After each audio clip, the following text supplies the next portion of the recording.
Nobody knows why the Targaryens first came to the island of Dragonstone.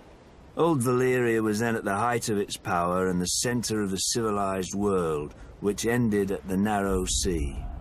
Westeros was a filthy backwater with 7 kings squabbling over borders and minor glories.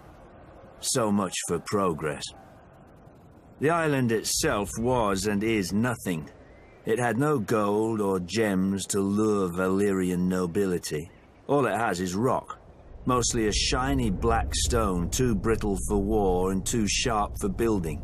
The Targaryens called it dragon glass. I call it useless. But the Targaryens managed to raise a castle here. Simpletons claim they used ancient Valyrian sorcery, forgetting that the Targaryens brought a small army with them from Essos. There's no magic in strong backs, though admittedly the castle is unlike any in Westeros. Foreign and strange. If the Targaryens ever regretted their barren outpost and longed for the comforts of home, the doom made their folly permanent.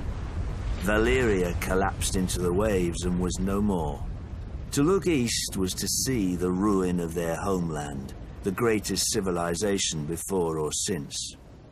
But to look west, as Aegon realized, was to see a fertile land ripe for conquest.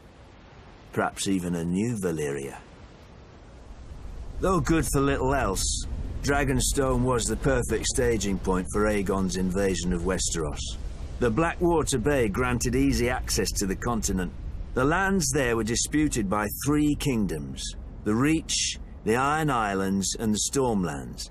But their capitals were far enough away that none could mount a force before Aegon got a foothold, even if their kings had been able to stop bickering over whose problem he was. Then it was too late.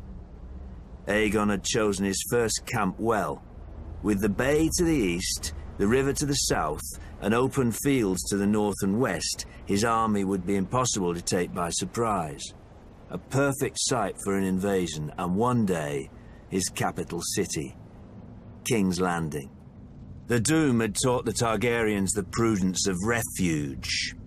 After the conquest, Dragonstone became the seat of the crown prince and heir to the Iron Throne. It would serve them well, and me ill, 300 years later, after my brother Robert Baratheon rebelled against the Iron Throne and the Lannisters slaughtered the Mad King Aerys and his royal family. Robert dispatched me to deal with the last surviving Targaryen children, but before I arrived, a loyal knight smuggled them across the Narrow Sea to safety. Hatred for the Targaryens blinded Robert. Unjustly, I was blamed, and stripped of our family's castle of Storm's End, and given Dragonstone in its stead. Over the years, whenever I demanded my rights restored, Robert would remind me of the island's royal pedigree and pretend he was doing me honor, as if I were one of his tavern girls to be so easily deceived and dismissed. But Robert is dead, and I, Stannis Baratheon, am the rightful king of Westeros. Let the usurpers and traitors sit on the Iron Throne. From Dragonstone, I will be the dagger at their throat.